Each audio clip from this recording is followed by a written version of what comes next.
toi-même. Ce n'est pas pour moi. Donc, si tu veux ta parole et tes confessions. Proverbe 18, verset 21.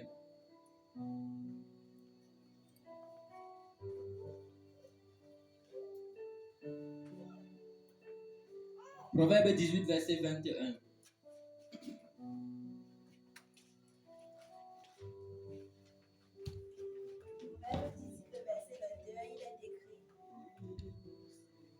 La langue a pouvoir de vie et de mort. Ceux qui aiment parler en goûteront les fruits. Amen.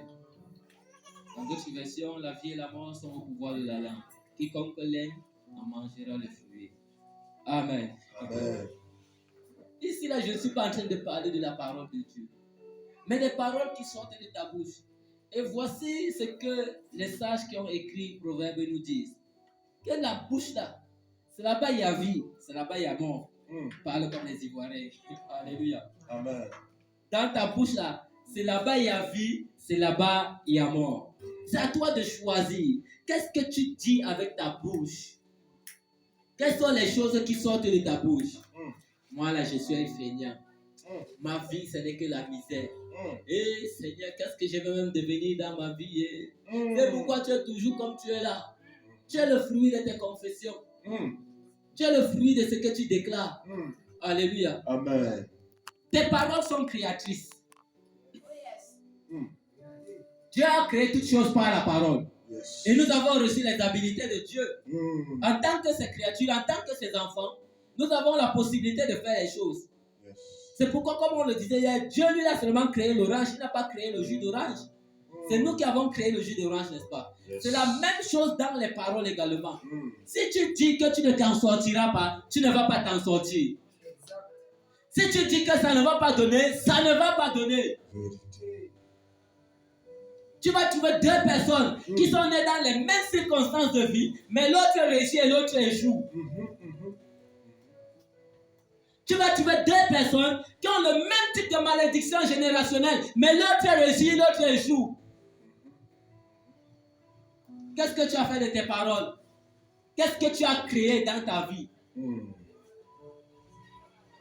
Qu'est-ce que tu as créé avec tes paroles? Si tu veux influencer, il faut déclarer que tu seras tel, tel, tel, tel, dans le bon sens. Yes. Mais jamais le contraire. Le père est là, il me connaît. Ça fait plus de 9 ans. Ça a duré plus que ma femme même. Amen. Amen. Mais demandez-lui, si un jour, je lui ai déjà dit que je suis malade. Et demandez-lui, depuis qu'on se connaît, s'il a déjà entendu que j'ai pris le paracétamol, j'ai mis dans ma bouche que je suis malade. Je ne dis jamais que je suis malade. Yes. Je dis que non. Je ne dis jamais que je suis malade. J'ai mes techniques pour dire que je ne me sens pas bien. Alléluia. Amen. Souvent je dis, je suis en train de terminer avec la grippe. Voilà, c'est quand ça chauffe même sur moi. Mais comme je ne veux pas déclarer que la grippe me dépasse et que je vais accélérer ma guérison, je dis que je suis en train de terminer avec la grippe. Ça, pour celui qui me connaît, il comprend que je ne me sens pas bien. Yes. J'ai mentionné la grippe parce que c'est la seule maladie qui me fait souffrir. Alléluia. Amen. Mais je dois terminer la bataille même avec la grippe. C'est même comment. Yes. Alléluia. Amen. Est-ce que quelqu'un me suit? Ce que tu dis là, c'est ça qui va se produire dans ton environnement. Yes. C'est pourquoi la Bible dit que maintenant que le faible dise je suis fort, que le pauvre dise je suis riche, car Dieu a fait de grandes choses pour nous. Merci. Est-ce que tu peux dire que je suis riche? Je suis riche. Vous n'êtes pas convaincu de ce que vous dites. Est-ce que tu peux dire que je suis riche? Je suis riche. Je suis suffisamment riche. Je suis suffisamment riche. Je suis bougrement riche. Je suis bougrement riche. Non, répète ça bien. Je suis bougrement riche. Je suis bougrement riche. Ou bien c'est le mot bougrement là que vous ne comprenez pas. Ça veut dire je suis sauvagement riche. Je suis sauvagement C'est riche. ça que vous me dire. Amen. Amen. Oui. Ta vie est le fruit de ce que tu déclares de toi. C'est pourquoi la Bible dit que fais attention que le pauvre même dise je suis riche. Pas que le pauvre déclare sa pauvreté sur les toits pour que les gens aient pitié de lui. Arrête d'attirer la sympathie des gens. Arrête de vouloir attirer la pitié des gens sur toi en donnant ta situation chaque temps. Yes. Ça ne va pas. Toi, chaque jour, ça ne va pas. Ça a déjà commencé. Ça va aller quand alors? Alléluia. Amen. Deuxième point, les bénédictions sont le fruit des paroles dites. Les bénédictions sont le fruit des paroles dites. Et vous allez constater que je ne parle pas de contraintes de bénédiction ici. Parce que je veux transmettre quelque chose à ton esprit. Alléluia. Je veux renouveler ton esprit. Non, le langage négatif, là, ça doit diminuer de plus en plus dans ta bouche. Amen. Le langage pessimiste, ça doit disparaître. Amen. Même quand ça ne va pas. Ici, là, ce n'est pas les déclarations d'hypocrisie comme les autres font là. Mais ce sont les déclarations de foi que tu fais. Yes. Alléluia. Amen. Donc, quand tu dis je suis riche là, ce n'est pas parce que tu as des millions. Mais c'est parce que tu crois que Dieu va te rendre riche, que tu dis que je suis riche. Bon, quand Dieu dit qu'il bénit Adam, il parlait de bénédiction là. Est-ce qu'au moment là, quand Dieu dit par exemple, soyez féconds, est-ce qu'à ce moment-là, il a pris l'enfant matériel, il a mis dans le ventre d'Ève? C'est une parole qu'il a prononcée. Yes. Et c'est cette parole-là qui crée l'atmosphère de la manifestation de la chose. Amen. Amen. Est-ce qu'on se suit? Yes. Même quand tu es à la boutique, il n'y a aucun client. Tu dis que, oh Seigneur, je te bénis pour la clientèle que j'ai eue aujourd'hui. Amen. Je t'assure que même s'il reste 1 heure du temps, tu peux réaliser un chiffre d'affaires meilleur que celui d'hier. Amen. Parce qu'avec Dieu, tu n'as pas besoin de beaucoup de temps. Alléluia. Amen. Deuxième point, les paroles produisent la foi. La foi conditionne l'atmosphère spirituelle. Alléluia. Chaque fois que tu prononces, c'est ça que tu vas commencer à croire. C'est ça que tu vas commencer à croire. Et lorsque tu crois, alléluia, une ferme assurance des choses qu'on espère, ça va produire la démonstration de celles que tu ne vois pas. Amen. Amen. Amen. Est-ce qu'on est ensemble? Amen. Les paroles produisent la foi conditionne l'atmosphère spirituelle. C'est pourquoi fermez vos oreilles aux gens qui ne font que vous dire les choses négatives, qui ne font que te dire que tu es incapable, que tu ne peux pas, que toi aussi, depuis quand Jacques prophétise, Jacques, regarde, hey. Surtout les gars qui ont vu que tu as eu témoin à l'école là. Il y a des gens qui... C'était le passé justement. Alléluia. Amen. Il y a des gens qui pensent que c'est le français qui fait le ministère. Dieu ne parle pas que français. Amen. Dieu ne parle pas que français. Qui a entendu parler de Haïdine Abala? Le gars allait prêcher partout chez les blancs. Il ne parlait jamais français. Il prêchait en swahili. Et on l'interprétait en anglais. Alléluia. Amen. Donc la langue ne peut pas être une barrière pour toi afin que tu puisses créer de l'impact, afin que tu puisses influencer. Amen. Amen. Amen. Amen. Amen. Est-ce que j'ai parlé à quelqu'un? Petit 2, la parole de Dieu. Petit 2, la parole de Dieu. Nous sommes dans le pouvoir de la parole. Petit 1, on a vu ma parole et mes confessions. Petit 2, la parole de Dieu. Premier tiret. Jésus influence son milieu à cause de la parole de Dieu en lui. Alléluia. Jésus a influencé son milieu à cause de la parole de Dieu en lui. Ce n'est pas toi qui vas te soustraire au principe. Ce n'est pas toi qui vas te soustraire à la règle. Amen. Amen. Si tu n'as pas la parole de Dieu en toi, tu ne peux pas influencer le milieu. Parce que c'est la parole qui a le pouvoir. C'est la parole de Dieu qui a de l'influence. Amen. Ce n'est pas par nos propres forces. C'est la parole de Dieu dans la vie des disciples qui a fait à ce que les pharisiens ont cru que ces gars-là étaient leurs rivaux. Amen. Amen. Ils pensaient que les disciples étaient leurs rivaux. Mais il dit que ces gens de peuple sans connaissance et sans intelligence, sans instruction, ils ne sont pas allés à l'école, des pécheurs comme ça. Aujourd'hui, il veut dire qu'ils prêchent. Ils prêchent quoi? Alléluia. Amen. Mais c'était la parole de Dieu dans leur vie. La parole qu'ils ont bu auprès de Jésus pendant 3 ans et demi. Toi, tu ne veux pas lire la Bible. Tu ne veux pas te faire former, mais tu peux influencer. Alléluia. Amen. On y va rapidement. Deuxième point. La royauté de David repose entièrement sur la parole de Dieu. Et vous savez qu'un roi n'a jamais influencé comme David. Alléluia. Il y a des personnes qui disent que Salomon était le plus grand roi, mais Salomon n'est jamais cité en référence par Dieu. Amen. Amen. Que son règne était glorieux, mais il n'est jamais cité comme référence par Dieu.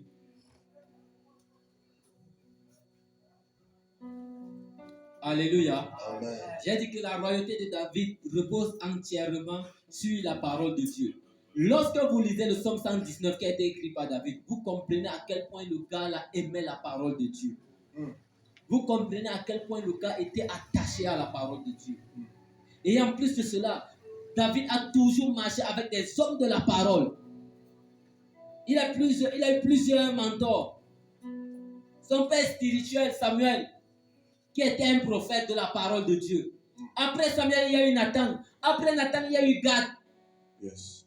Il a toujours marché, il est toujours resté au pied de la parole de Dieu. Et c'est cette parole de Dieu en lui qui pousse David à faire les choses selon la volonté de Dieu. C'est pourquoi Dieu dit, voici l'homme selon mon cœur.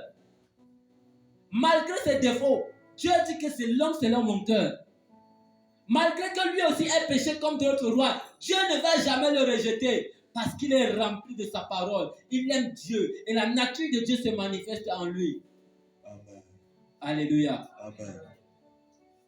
C'est pourquoi même Jésus, qui est Dieu dans la chair, il est le fils de David. Amen. Alléluia. Amen. Veux-tu être fils de David? Remplis-toi de la parole de Dieu. Amen. Amen. Quelle est la parole de Dieu? Quelle est la parole, pardon, que Dieu t'a donnée pour ton domaine d'influence? Yes. Tu dois chercher, Seigneur, qu'est-ce que tu dis de mon activité? Tu dois entrer dans la présence de Dieu. Alléluia. Amen. Seigneur, qu'est-ce que tu dis? Quelle est l'orientation que tu me donnes? Je vous dis la vérité, tous les prédicateurs que vous voyez là, chacun d'entre eux, il y a quelque chose que Dieu lui a donné, que Dieu lui a dit. Et que c'est grâce à ça qu'il s'accroche au ministère. Que quand tout ne va pas, il se rappelle de la parole là que Dieu lui a dit. Et il continue. Parce que si ce n'est pas ça, non. Je vous dis que 90% des serviteurs de Dieu vont abandonner. Mais il y a une parole que Dieu a donnée. Toi, dans ton domaine là, qu'est-ce que Dieu a dit? Amen. Amen. Et quelqu'un à qui Dieu n'a rien dit, Dieu va commencer à te dire ce soir. Amen. Amen. Amen. Quelqu'un à qui Dieu n'a rien dit, Dieu va commencer à te dire ce soir. Yes. J'ai dit que Dieu te parle ce soir. Amen. Que cela soit déjà une prière dans ton cœur. Seigneur, ne me passe pas outre. Alléluia. Amen. Grand C. La présence de Dieu. Grand, c'est la présence de Dieu.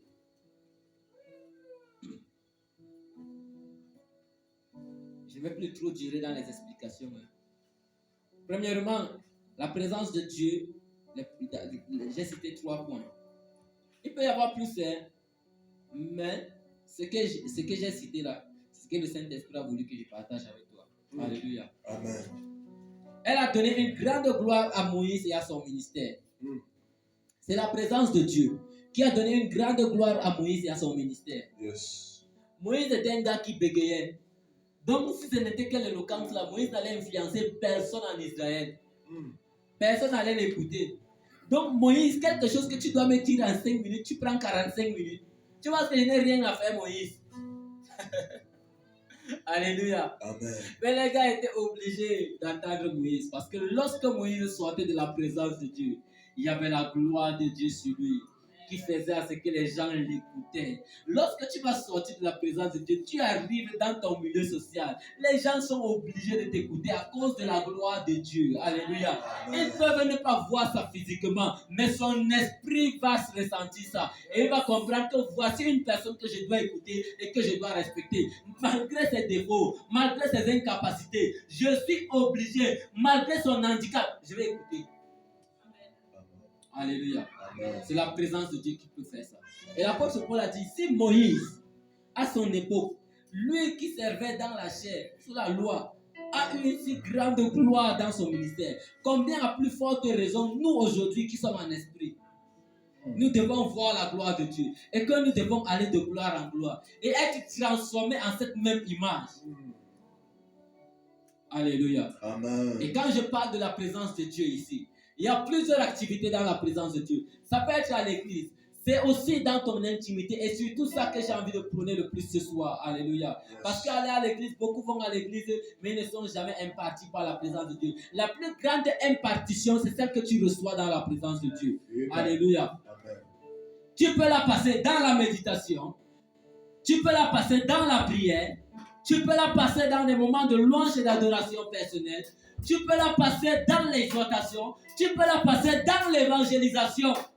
C'est tout ça là qui fait la présence de Dieu dans ce que je suis en train de dire maintenant. Là.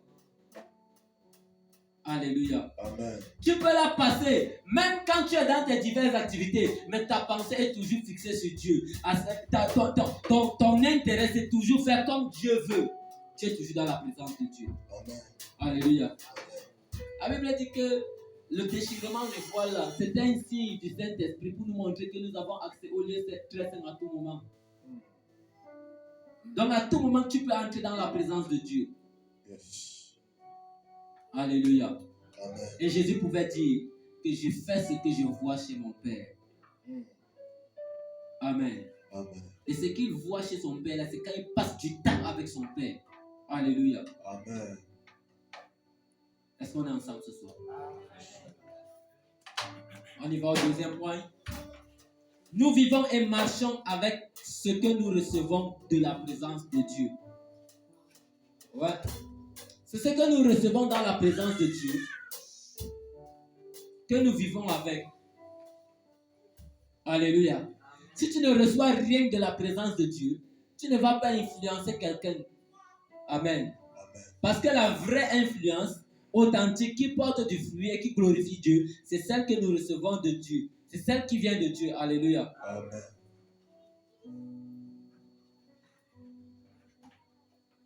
Nous vivons et marchons avec ce que nous recevons de la présence de Dieu.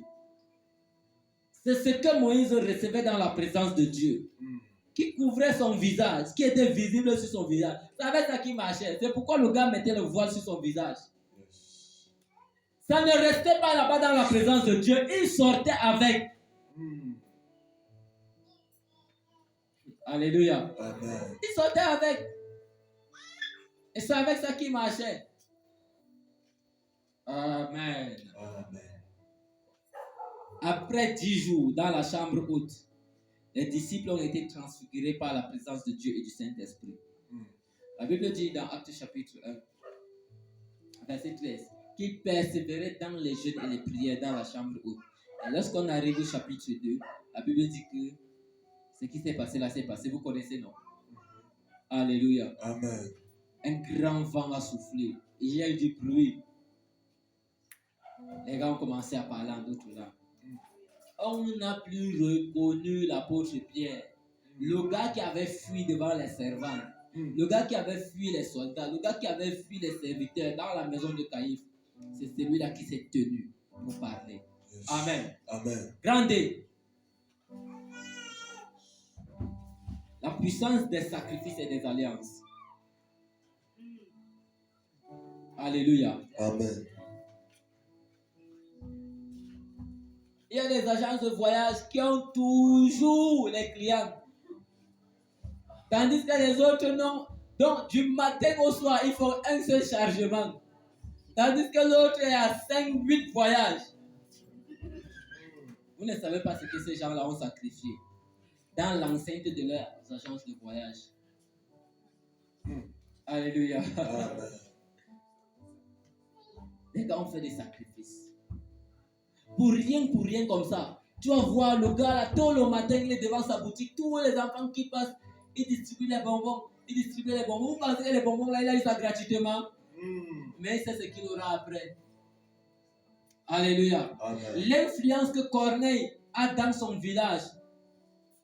Son village, c'était encore quoi, la Césarée? Césarée de Philippe. Voilà, l'influence que Corneille a à Césarée. La Bible mentionne ça. Parce que le gars faisait beaucoup de monde. Et il a sacrifié son argent, il a construit une synagogue. Aujourd'hui, les chrétiens sont riches. Mais tu vas faire comme ça pour trouver un chrétien qui a construit l'église et donner que faites le culte ici, si ce n'est le pasteur lui-même et sa maison. C'est vrai? Mais allez chez les autres. Le gars construit sa maison. Dès qu'il est un peu riche, il construit sa maison, il construit le temple aussi dedans. Il construit sa maison, il construit la cellule de prière aussi dedans. Mais toi, pourquoi on trouve la méditation familiale dans ta maison? C'est un miracle. Alléluia. Amen. Ce sont des sacrifices qu'ils sont en train de faire. Et regardez comment ils influencent. Ayez la main large. Alléluia. Amen.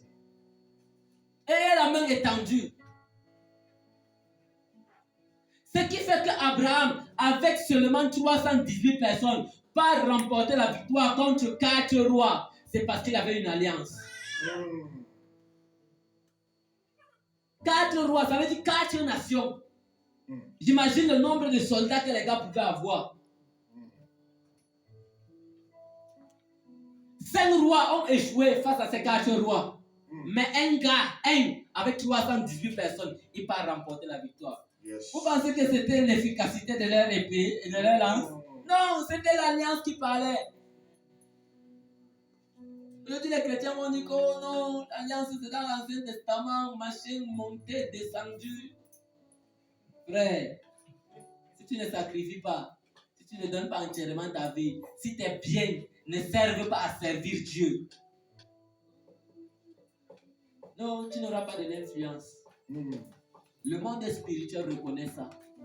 Et c'est pourquoi les gars là, ils font toujours les alliances, ils font toujours les sacrifices. Toi là, dans ton église, si on dit ici là que, donc si on dit seulement 3 dimanches de suite que donnons les offrandes sacrificielles à Dieu, tu vas fuir l'église.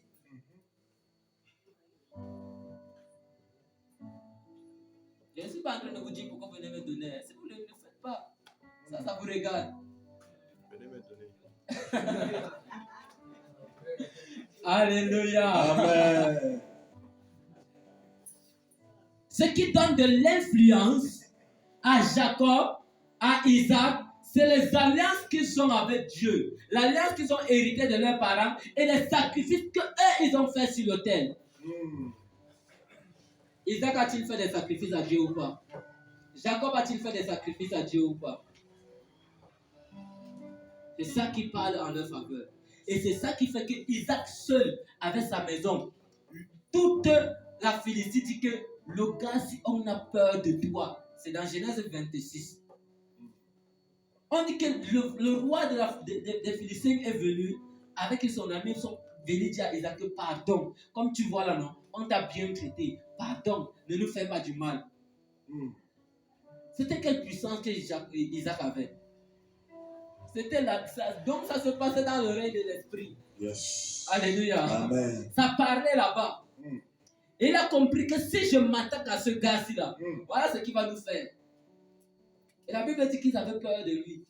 Jusqu'à on lui a dit qu'il n'habite pas ici chez nous, on lui a donné un endroit à côté, qu'il va habiter là-bas. Allez lire Genèse 26. Alléluia. Amen. Lorsque Jacob fait l'offrande à Dieu, son frère qui venait pour le tuer l'embrasse. Mm.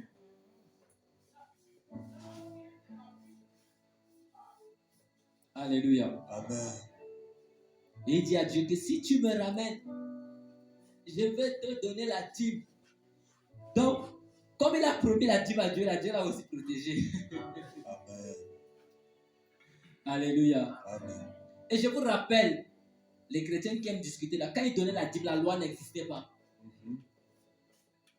La dîme est venue par la foi.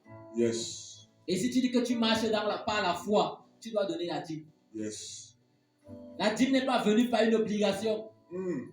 Quand vous lisez Genèse 14, quand Abraham donne la dîme à Melchisédek, ce n'était pas par la loi, c'est par la foi. Et il dit à Melchisédek, parce que tu m'as béni, je te donne la dîme de tout ce que j'ai. Alléluia. Amen. Et ça introduit le point suivant. Grand E, la communion avec Dieu. Quand je parle de la communion